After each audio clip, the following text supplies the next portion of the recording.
Truth Espresso episode 314. He's promising a bloodbath. A bloodbath. If he loses in his word. Donald Trump has openly vowed, if reelected, he'll be a dictator on day one. A dictator on day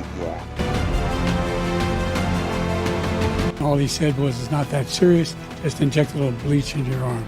You'll be all right. Just inject a little bleach into your arm.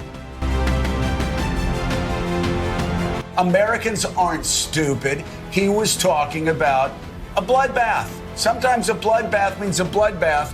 Americans aren't stupid.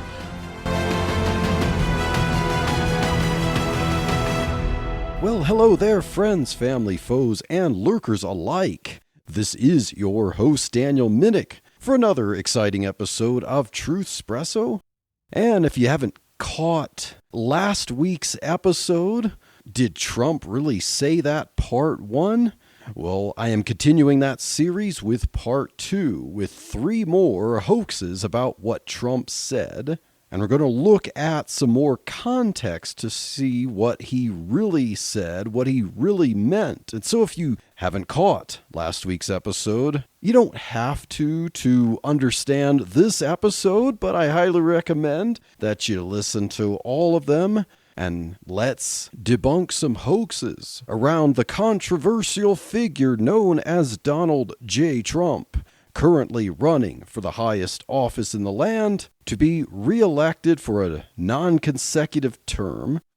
And how the news just keeps on coming, and how the Overton window keeps on moving, how we keep on crossing the Rubicon with yet another assassination attempt against Donald Trump. And so I think an episode like this is kind of fitting because it's undeniable that there are a lot of people who really, really don't like this man. And that's not to say that there can't be things that you could legitimately not like about Donald Trump. He's a man full of flaws. He's a man with a sordid past. He's a man who has said things and done things that are not always the best, to say the least.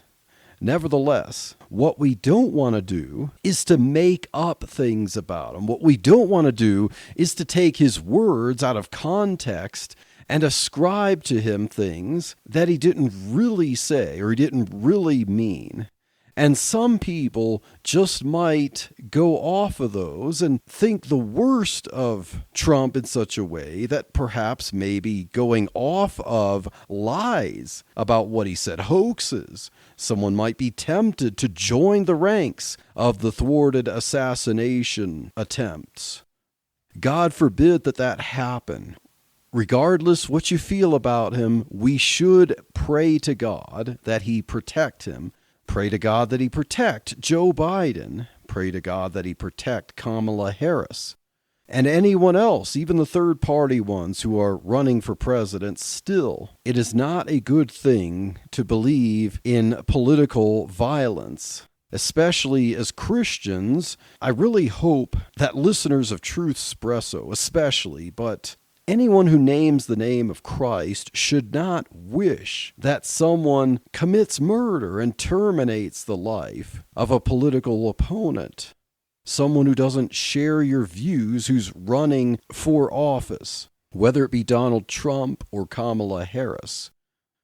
And now with that out of the way, let's get into 3 more hoaxes about what Donald Trump says and see if after going through them, we could say hoax busted once again. Last episode, we looked at the Charlottesville Very Fine People hoax. We also looked at the hoax that Trump called immigrants animals and not people, and the inject bleach hoax during the pandemic. So if those sound interesting to you and you need to catch up on last week's episode, I invite you to do that. Now, our next hoax that we want to look at is the Dictator on Day 1 hoax. And if you watch mainstream media or you watch interviews with Democrat politicians or if you have even watched the debate that Donald Trump did with Joe Biden and the debate that he did with Kamala Harris, you're going to see this claim that Trump wants to be a dictator starting on day one. So he's letting America know that if they elect him, he will be their dictator. So if you don't want a dictator, then I guess you don't vote for Donald Trump. But it's very interesting that he would just say that. Like, does he really expect a majority of Americans to vote for someone who openly declares that he wants to be a dictator? Well, did he say that he wanted to be a dictator on day one? Yes, he said those words. Well, remember just who Donald Trump is, and when we listen to the clip in which he says that, maybe you could let your guard down a bit and know just what he was aiming for, why he said what he did, and we can go from there. Then we'll see some reactions to that, how it's been used, and if it really jives with what Trump was saying. So let's listen to the clip, the original source, from when Donald Trump was being interviewed by Sean Hannity at Fox News. And Sean Hannity was asking Trump about those who think that he wants retribution on his political opponents. And to clarify, basically to help people set their mind at ease that he doesn't plan, as he's being accused, of using the law or even breaking the law to get retribution. And so now let's listen in on some of that conversation. Under no circumstances, you are promising America tonight, you would never abuse power as retribution against anybody. Except for day one. Except Look, for? he's going crazy. Except for day one. Meaning?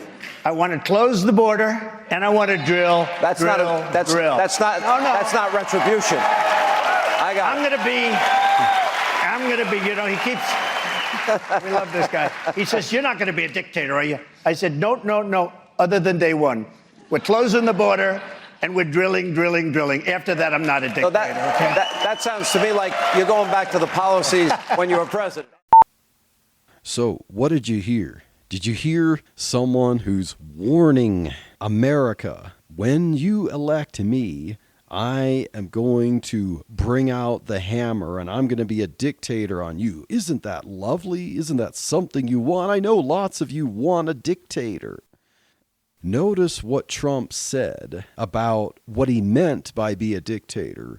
He defined it as, I want to close the border and I want to drill. And then Sean Hannity said that's not retribution, because he was asking a question for Trump, like that he would use law enforcement agencies, maybe the Department of Justice, to get back at those who were putting him on trial, trying to get him in jail, and that he would find ways to end up putting them on trial or getting them thrown in jail. So this is Trump actually saying things that were kind of lighthearted in a way and not really going there. He did say in the interview that his way of getting retribution is to have a successful administration, like he's going to have economic success and Americans are going to prosper. And that's his way of getting retribution, not by lawfare. So Sean Hannity said that's not retribution. And Trump is saying, oh, yeah, you're freaking out there, Sean. You know, he says, you're not going to be a dictator, are you?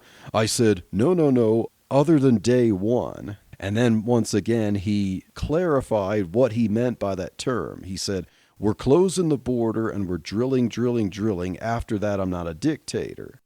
And then Hannity says, that sounds to me like you're going back to the policies when you were president.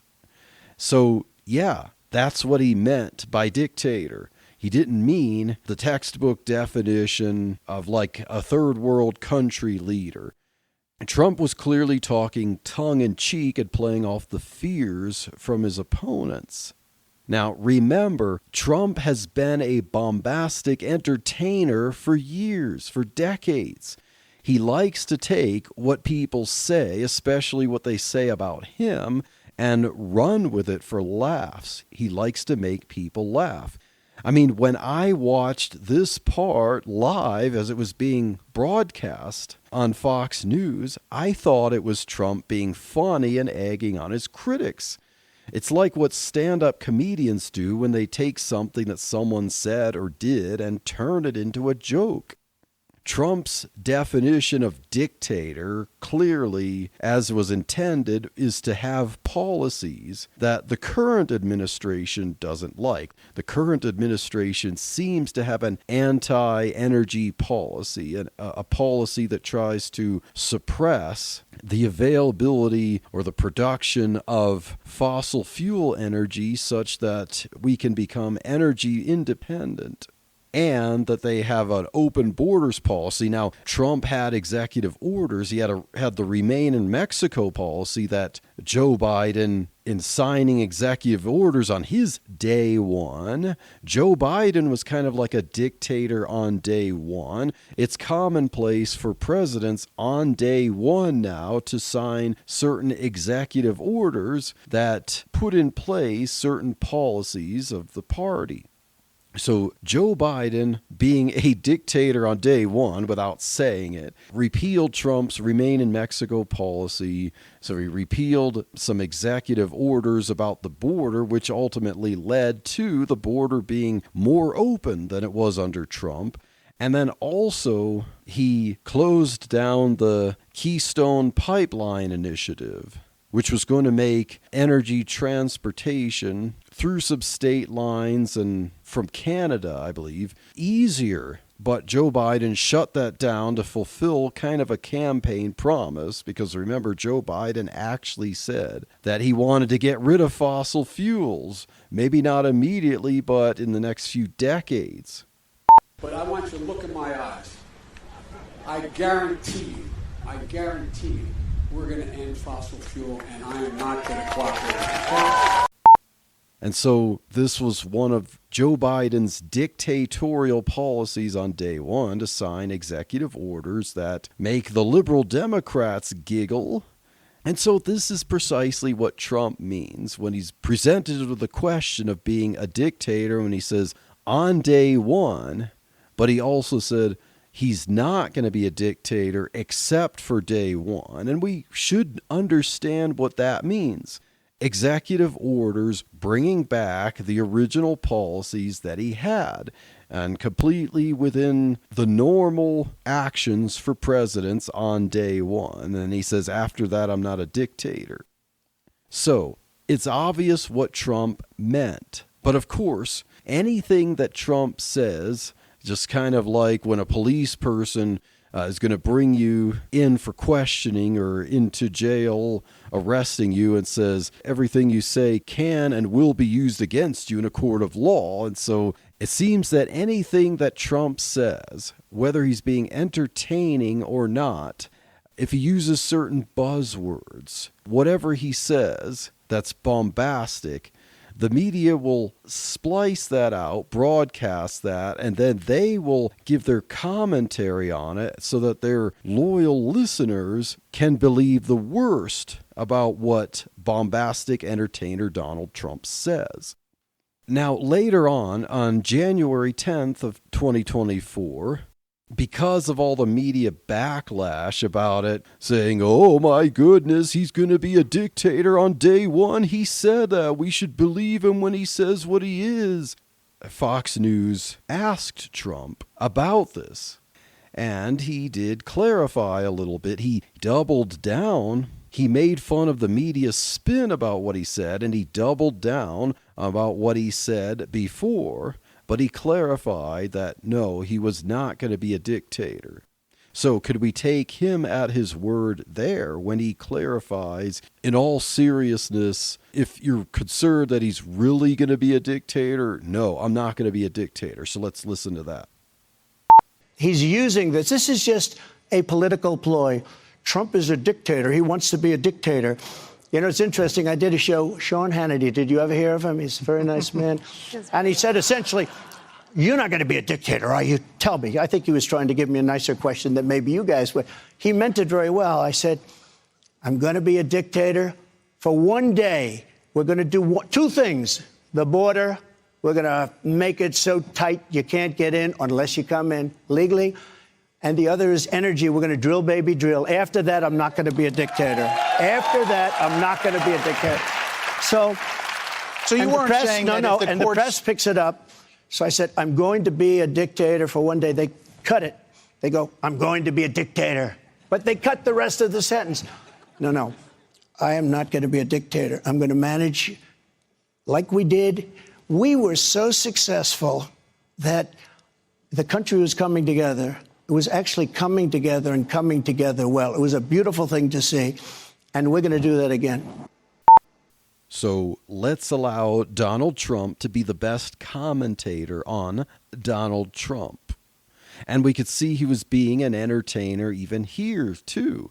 Like he just can't pass up a good opportunity to make people laugh and to egg people on, especially when they're overly serious about what he says. But he's not going to be a dictator starting on day one like it's been spun that he said. He said for one day, on day one, only on day one, only for one day. He was clear about that. And he was clear about what he meant, which those policies are perfectly within the president's ability to deal with executive orders. Now, there's so many clips I could bring up with people whining and shrieking about Donald Trump's dictator on day one and saying that and taking it out of context. But let's listen to a clip of Kamala Harris on July 10th, 2024, bringing this up again and taking it out of context. Donald Trump has openly vowed, if reelected, he'll be a dictator on day one. That he will weaponize the Department of Justice against his political enemies. So Trump has openly vowed to be a dictator on day one. Notice that she didn't say for one day. And notice that she didn't say what he defined that as, because I'm sure there are plenty of people who would say, I want us to drill. I want us to secure the border. And then she injected there that he said he was going to weaponize the Justice Department to go after his political enemies. Projection much? Now, I don't know where Trump said that. In fact, if I recall, he was questioned about that. And, if he's going to seek retribution, he's been asked that several times. And he would say that success will be his retribution. We're doing better than any. But the question about score settling, a lot of women, a lot of women voters, they don't like the name calling, they don't like the score settling. They love your policies, and they just want Trump's policies, maybe not so much of the other stuff. So I think that's what the question, if you don't mind my asking, I think that's what she's getting at. But also you want to say, how do you get together? We're going to get together through success. When the country was at a level that we had the best employment numbers in history, everything was good. And this country was coming together. Then we got hit with COVID, but this country came together. I don't care about the revenge thing. I know they usually use the word revenge. Will there be revenge? My revenge will be success. But of course, when it comes to his opponents, they want you to believe the worst about him. They want you to believe the worst about what he said. They want to spin what he said so that you think the worst about him and believe things about him that do not seem to go with what he said when you listen carefully and take it in context. So now, let's go to the debate that Donald Trump had with Kamala Harris on September 10th, 2024. It is well known that he admires dictators, wants to be a dictator on day one, according to himself. So he wants to be a dictator on day one, according to himself, and she parallels this with him allegedly admiring dictators. So the media spin is still strong with this one. After months and months and months of Trump saying this back in December of last year, And so this is one of those hoaxes that seem to continue on indefinitely, despite the forensic evidence of the actual interview being there. And I would think that anyone can watch that or listen to it and know what Trump meant, and know that he was being an entertainer, and know what he meant by dictator, and know that doesn't mean he wants to be a tin pot dictator of America like a third world country and usurp unconstitutional powers. I think, if anything, it's more projection from the opponents who seem to like that kind of power. And so they're fearfully going to see that from their opponents because that's the only way they know how to think. So, did Trump say he wanted to be a dictator on day one? In the sense that his opponents have inferred it? No. I think we can say about this one, hoax busted.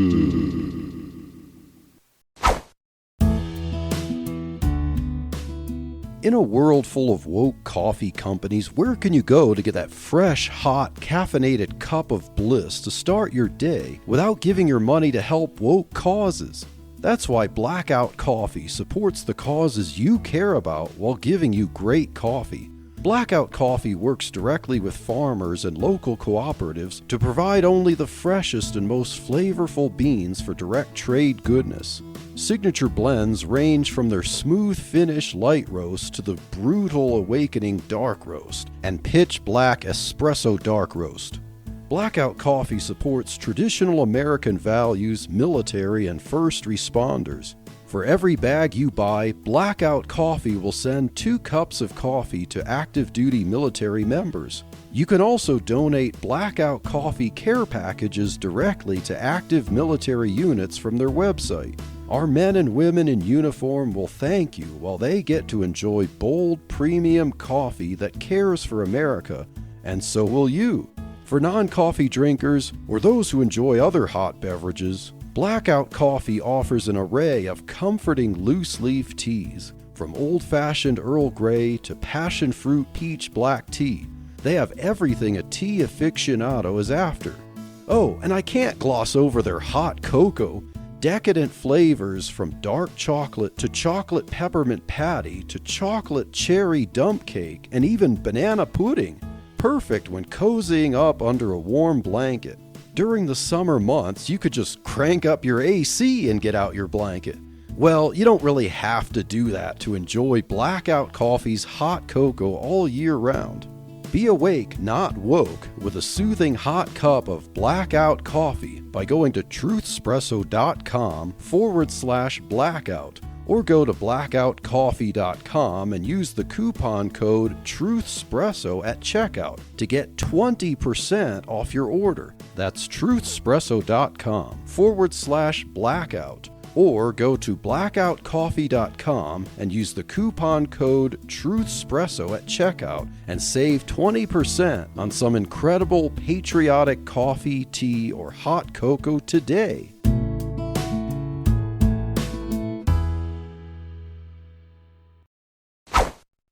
All right, let's get into hoax number 2 for this episode. The bloodbath hoax. Now, I think this one is particularly humorous because, unlike the first one, people can just say, see, he used the dictator word. He said he wants to be a dictator. You can have fun with that one, and people can take whatever they want from what he said. But this one really takes the cake when it comes to taking things out of context. If you listen to the last episode where we talked about the Charlottesville very fine people hoax and how what Trump said there with the very fine people on both sides, how further video, if you listen further and clarifying over and over again what he meant by, to what he referred by the very fine people, that he was not referring to white nationalists and such as very fine people, that the evidence is there. Well, I think this one's even worse than that because the context is so clear. The context is even closer to what he said. In fact, it sandwiches the words that are taken and given a whole new meaning. So let's look at the clip. Let's listen to the clip that you will often hear if you watch the mainstream media. If I get elected, now if I don't get elected, it's going to be a bloodbath for the whole, that's going to be the least of it. It's going to be a bloodbath for the country. That'll be the least of it. So, here we go. Trump says, if I'm not elected, it's going to be a bloodbath. And then he says, that's going to be the least of it. It's going to be a bloodbath for the whole country.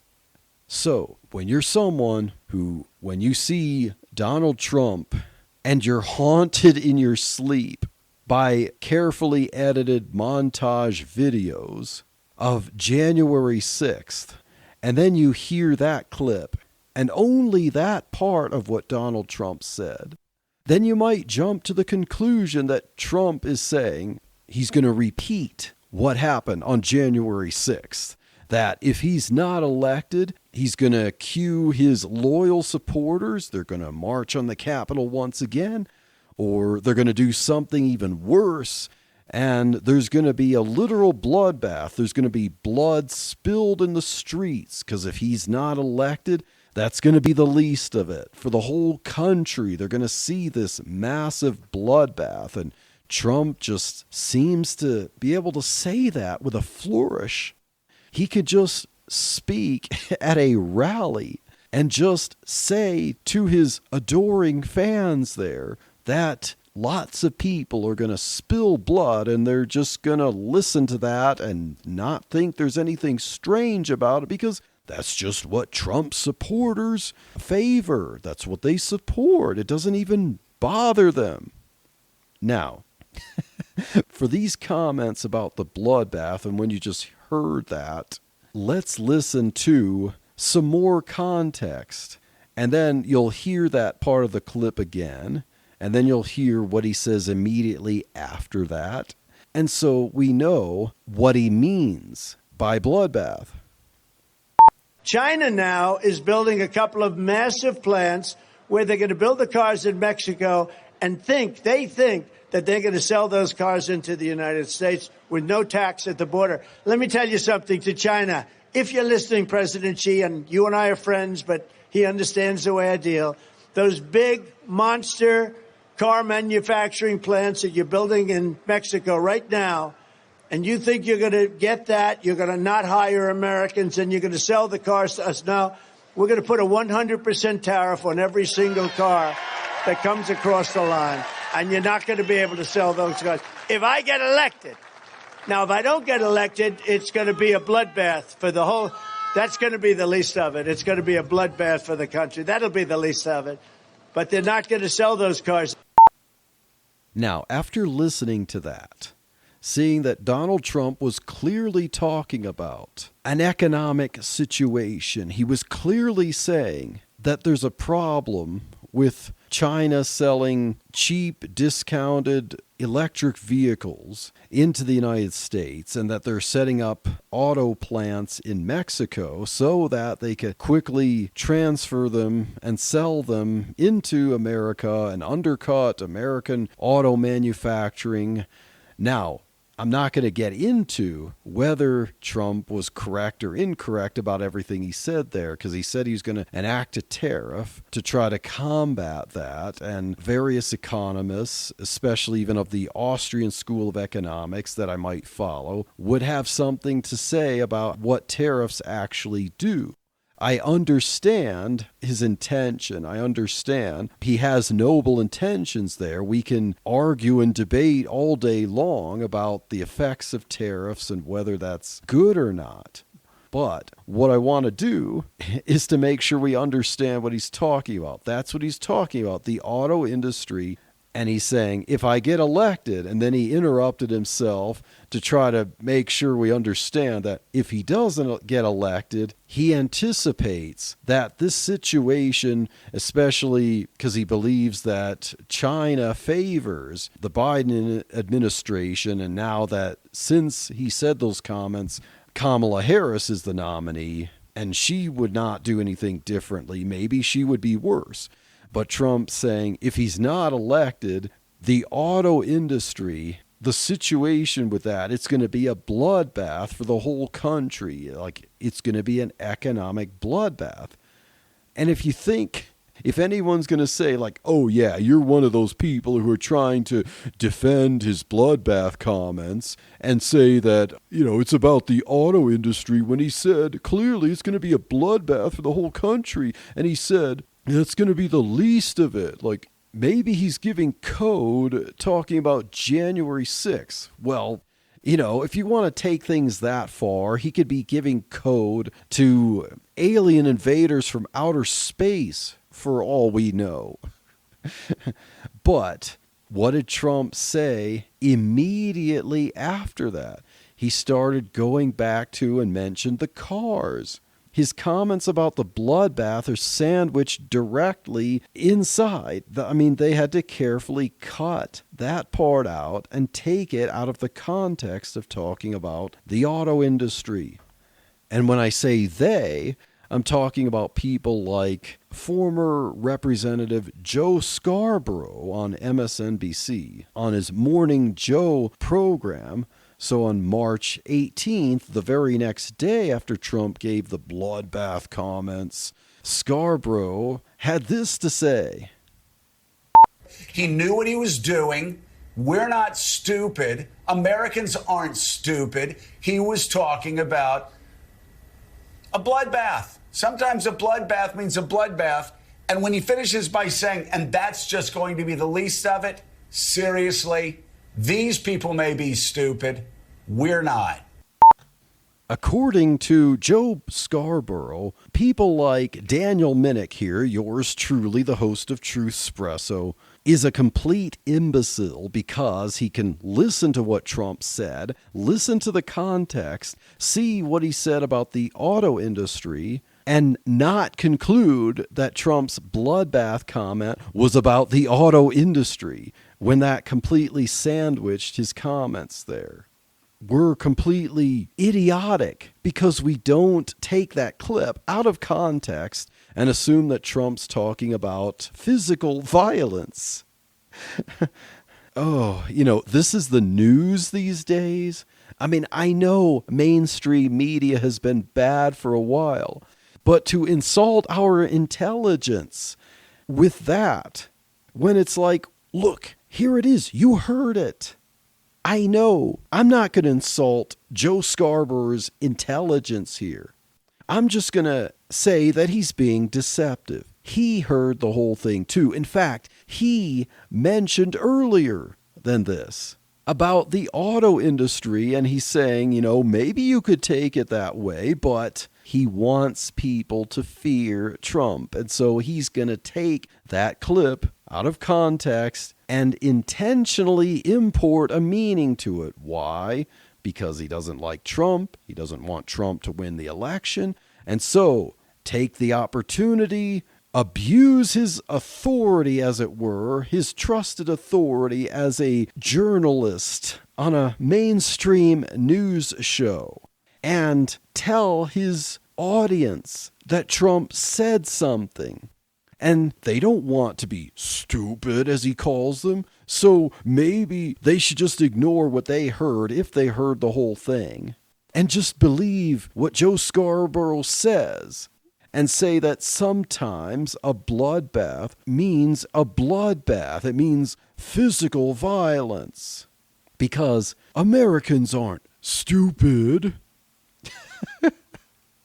It's crazy. It's insane. Just what these people expect us to put up with. You heard it, right? You listened to it. We played it here. I didn't doctor this at all. I took the audio straight from the video and put it right there. You could look it up on countless videos on YouTube, and you could see exactly the same thing. You can watch Trump say that without any editing. It's not AI. It's not a deep fake. But, oh boy, did this bloodbath thing get reused and abused. And not just with Joe Scarborough. Our fearless current president of the United States himself, Joe Biden, brought up the bloodbath again. Donald Trump says he will refuse to accept the election result if he loses again. Think about that. He means it. Think about that. He's promising a bloodbath if he loses, in his words. And that he'll be a dictator on day one, in his own words. By the way, this sucker means it. No, I'm not joking. Think about it. So there you go. That's the President of the United States, Joe Biden, saying that Trump is promising a bloodbath, like something he's going to bring about if he loses. Is that what he said? No, he said, if I'm not elected, it's going to be a bloodbath. What's the it? The auto industry. That's the it. And I think Biden, I know we all agree that he's having issues with his age's senility, but I think he's capable of understanding that. But he's just repeating the mantra and scaremongering.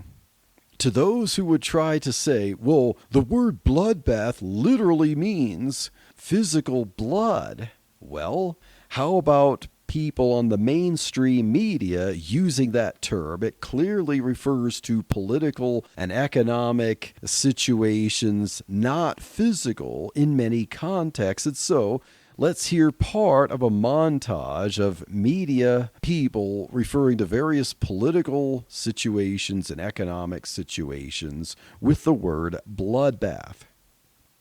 The Republican Party will be destroyed. It's going to be a bloodbath. There's going to be a bloodbath one way or the other. Bloodbath for Bernie Sanders. It's been a bloodbath there, shaping up to be a bloodbath. Head off a bloodbath in next year's crucial midterm. Off-year elections are often a bloodbath. This week's bloodbath for Democrats. A bloodbath at the ballot box. There could be a Republican bloodbath. They'll talk about a bloodbath. It's a bloodbath. I have to talk about you. And it's going to be a bloodbath all day long. Is in for a bloodbath. Hasn't been a bloodbath on the way down. Donald Trump bloodbath. Be a bloodbath. Predicted to be a bloodbath. May not be the bloodbath. It would be a bloodbath. More of a bloodbath. It's going to be a bloodbath in November. Possible Biden bloodbath this November.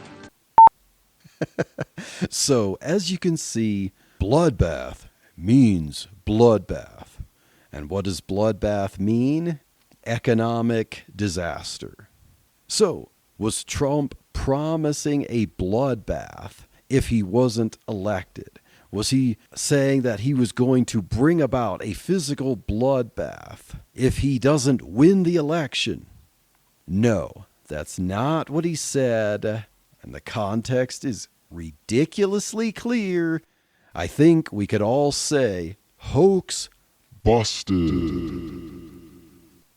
The good news is Striving for Eternity would love to come to your church to spend 2 days with your folks teaching them biblical hermeneutics. That's right, the art and science of interpreting Scripture. The bad news is somebody attending might be really upset to discover Jeremiah 29:11 should not be their life verse. To learn more, go to strivingforeternity.org to host a Bible interpretation made easy seminar in your area. And now, last but not least for this episode, I want to get into another hoax as I see it. Now, this one, I'm going to admit, it's a little more difficult, but I hope that you will bear with me, and I hope that you might agree if once we look at this one more closely. And this is the terminate the Constitution hoax. So the claim is that Donald Trump said because of the 2020 election that he believes that there was election fraud. The claim is that he was calling for terminating the Constitution.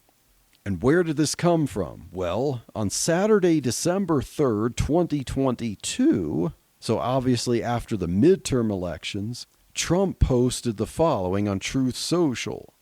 So he said, quote, "So with the revelation of massive and widespread fraud and deception in working closely with big tech companies, the DNC and the Democrat Party, do you throw the presidential election results of 2020 out and declare the rightful winner?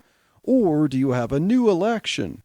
A massive fraud of this type and magnitude allows for the termination of all rules, regulations, and articles, even those found in the Constitution.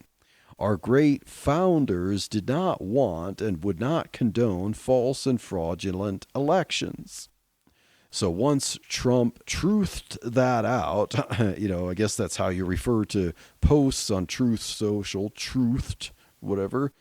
Once Trump said that, there was quite the bloodbath on media, on social media, and the mainstream media over what he said. Did you see what I did there? That Trump calls for terminating the Constitution.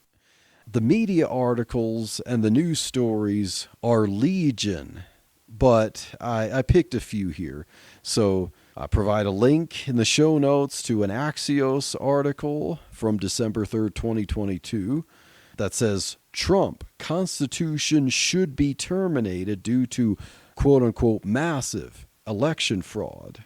And in the article, the writer Sareen Habeshian said, quote, former President Trump on Saturday falsely cited election fraud as a reason to terminate the Constitution after Elon Musk released information about Twitter's role in limiting access to a story about Hunter Biden, unquote.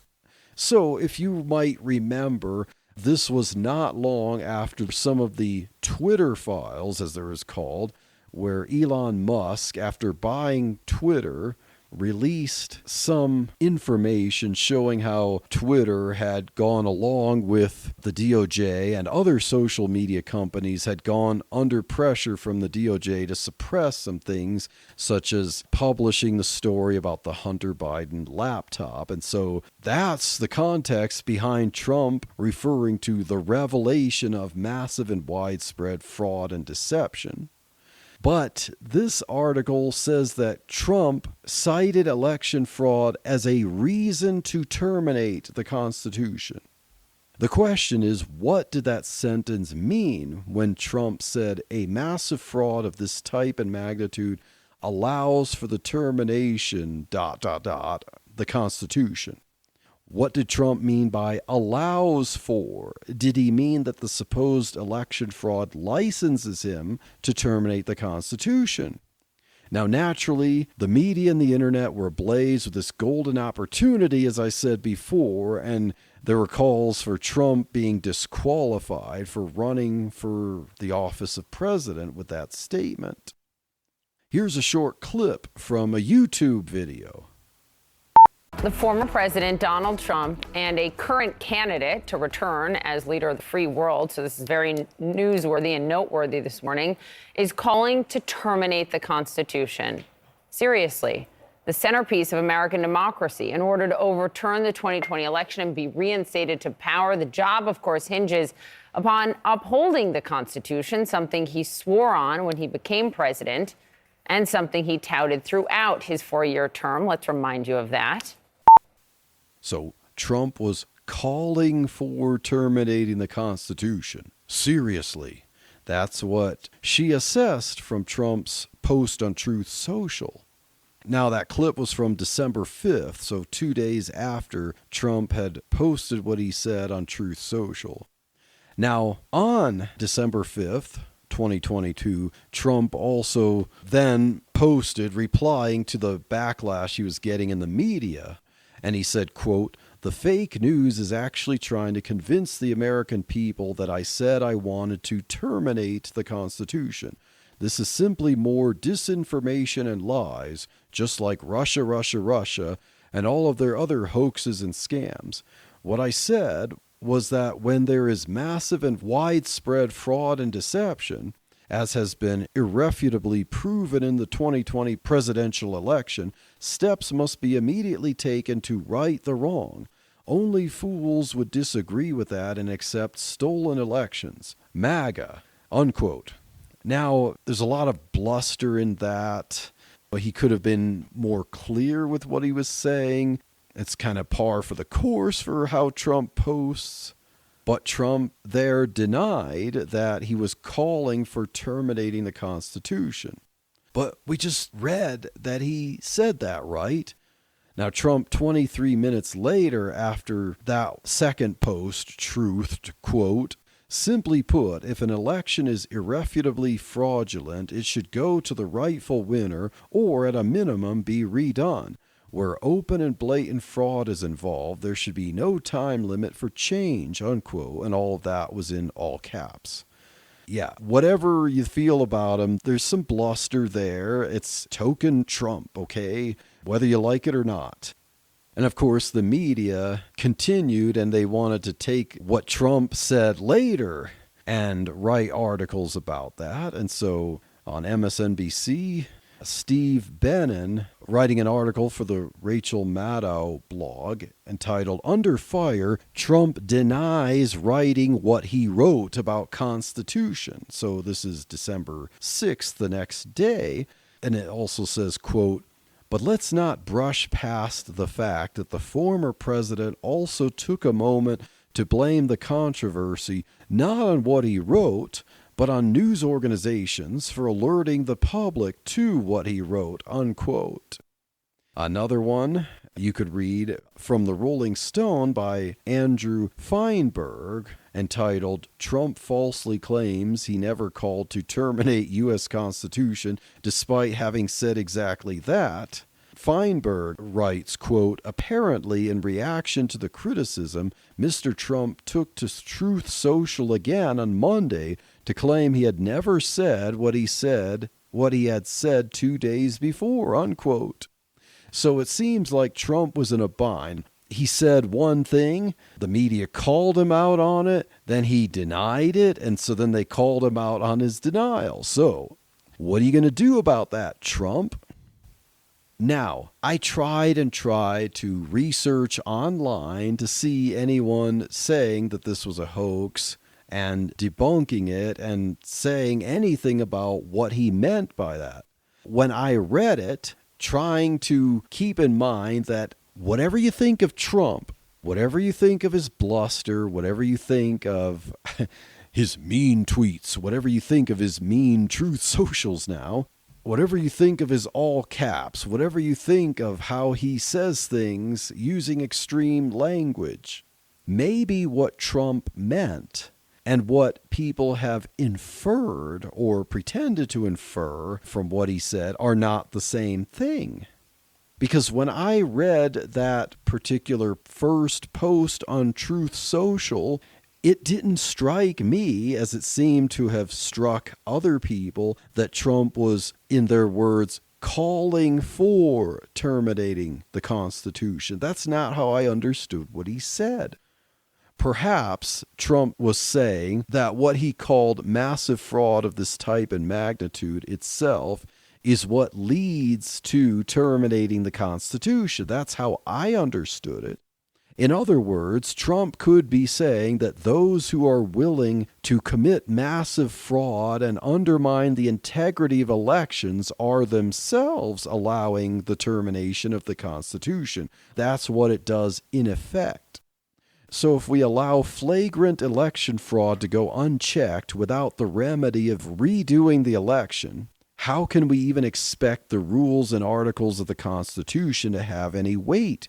Election fraud itself terminates the Constitution, and we don't want that. That's how I inferred from what I read from what Trump posted, that Trump's proposing ways to correct the wrongs so that the nation doesn't devolve into terminating the Constitution. So let's read that again.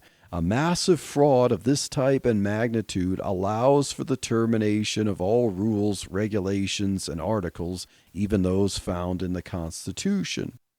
Was Trump saying that the fraud licenses him or licenses people to terminate the Constitution? Or was he saying that the election fraud itself leads to?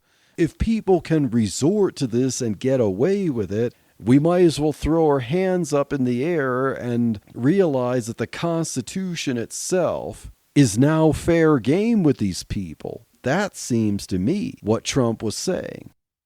Instead of assuming the worst, the absolute worst, and that Trump blatantly lied about what people thought he said, because now we have to deal with Trump saying that it was just like Russia, how they took his words and spun them, instead of assuming the worst about what Trump originally said, and then assuming the absolute worst that he was pathologically lying about what people thought he said and completely ignoring it. Maybe we can apply a little Occam's razor here. Maybe Trump said something that can be interpreted the way it has been, but that he meant something different by those same words. It depends on how you parse the words. And given that Trump flatly denied he meant what the news understood, we can apply a little Occam's razor, giving Trump the benefit of the doubt and that he is more likely than anyone else to know what he meant by his words. He can clarify what he meant. Would Occam's razor is the idea that the simplest explanation is the most preferred. So would Occam's razor tell us that Trump actually called for terminating the Constitution and then flatly denied what he said without even removing the original post to hide it? Or maybe Occam's razor would conclude that people misunderstood what he said, and that he's not as brazen as what people are claiming he is. I know plenty of people who despise Trump are willing to believe the most outlandish things about him, but perhaps the simplest explanation is the most preferred. All this to say, whatever your understanding of what happened in the 2020 election, and whether Trump is right or wrong about his claims of election fraud, could we at least suggest that Trump didn't call for the termination of the Constitution? Those words that are frequently ascribed to him are not in the post that he said. That's not what we have to import from his words allows for. Perhaps his words allows for means something other than calls for. Now, to go off of the Democrats freaking out about Trump calling for terminating the Constitution, let's look at some clips of Democrats who, while not calling for terminating the Constitution, seem to think that the Constitution or the Bill of Rights is really putty in their hands. President Joe Biden on April 8th, 2021, in the context of proposing gun control executive orders, had this to say. But no amendment to the Constitution is absolute. So, Joe Biden himself said no amendment to the Constitution is absolute. Now, I could be a good little podcaster and show you the context of what he said. Or I could be like the mainstream media and simply take that out of context. But he did say no amendment to the Constitution is absolute. So, who or what puts the filter, who or what puts the limits on these amendments? It seems more clear to me that Joe Biden doesn't seem to think that your Second Amendment right is absolute, and that he and whoever he deems as an expert in the federal government can decide what those limits are. Now here's Representative Dan Goldman and what he had to say about the First Amendment not being absolute. So Joe Biden talked about the Second Amendment not being absolute. And then Dan Goldman saying the First Amendment's not absolute, the right to free speech. And he tied allowing misinformation and disinformation to run rampant with the November election. So when we're talking about election fraud, well, Democrats have their own fear of election fraud and misinformation and disinformation. And so they say the First Amendment's not absolute. So here's Dan Goldman on that. Mr. Chairman, you continually say that it used to be that both parties agreed with the First Amendment. It didn't used to be. It is. It remains the case. We all agree with the First Amendment, but the problem is that the First Amendment is not absolute. It does not protect any single thing anyone says, and there are limits and that's important. And what this committee has been trying to do for the last year and a half is to chill the federal government from monitoring what is going on social media and otherwise out there, so that misinformation and disinformation can run rampant in on Elon Musk's social platform and every other social platform, so that the Republicans, can benefit from it in November's election. That is why this committee exists. The time of the gentleman. And we have gotten no evidence to support any of these allegations. So according to Dan Goldman, Republicans seem to benefit from an absolute First Amendment, and that we need to understand that the First Amendment is not absolute, and that the limits are misinformation and disinformation. Well, Mr. Goldman, who gets to define that? You, experts, departments, executive agencies? How about we don't terminate the Constitution? Or how about we don't limit the power of the Constitution and the Bill of Rights to your understanding of limits on the First Amendment? Here's Kamala Harris's vice president running mate, Tim Walz, and what he said back in December 9th, 2022 on Readout, after the host presented his push for easier voting rights, including allowing felons to vote. Says the New York Times, putting forward proposals that include automatic voter registration systems, pre-registering teenagers to vote before they turn 18, restoring the right for felons released from prison, and criminalizing election misinformation. Joining me now is Governor Tim Walz of Minnesota. Governor, I have to say, I'm so excited that you're here because you are speaking my language. I deeply believe that every single American should have the right to vote, and you're doing exactly the right thing by safeguarding it. Before I ask you another question, I want to talk about what you just mentioned about misinformation, because oftentimes before, in previous political chapters, disinformation, telling people where to vote the wrong way, that was these were considered shenanigans. But it's becoming more ominous. Can you talk a little bit about that and what you will do to ensure that there are penalties for that? Yeah, years ago, it was the little things, telling people to vote the day after the election. And, we kind of brushed them off. Now we know it's intimidation at the ballot box. Mm-hmm. It's undermining the idea that mail-in ballots aren't legal. I think we need to push back on this. There's no guarantee to free speech on misinformation or hate speech, and especially around our democracy. So it seems that Democrats are quick to put limits on the Constitution and make it basically putty in their hands. They can limit it. They can define the boundaries in undefined ways. Hate speech, misinformation, disinformation, what have you. Limits on the Second Amendment. But somehow Trump called for terminating the Constitution, despite the fact that those words did not occur in his post. So, did Trump call for terminating the Constitution? Well, to that, I think we could say, hoax busted. Well, or at least I can say, hoax reasonably doubted.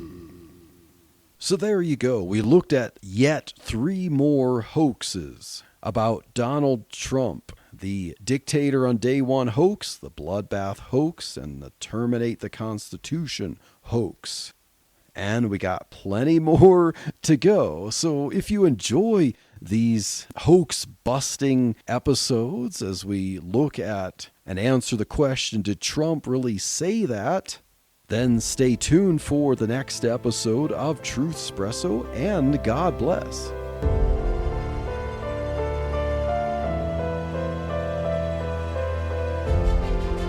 Thank you for listening to this episode of Truth Espresso.